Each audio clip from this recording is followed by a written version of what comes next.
नहीं, कोकोनट से हो रहा है। ये राइस है, हाँ। ये फिलिंग है, और ये हमारी प्रेपरेशन हो रही है।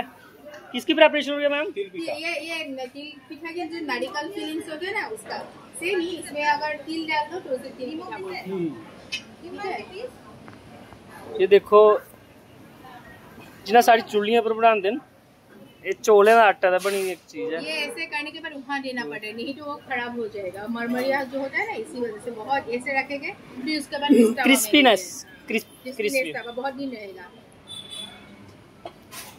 ऐसे रखने पर ना महीने भर तक एक्चुअली खराब नहीं होगा। Air tight. इसमें अभी पानी नहीं डालेंगे, खुद हो जाएगा। कुछ नहीं, ये तो खासियत है इसका। देखो ये बिना पानी पाए देखो कितना हो जाता इसलिए। हाँ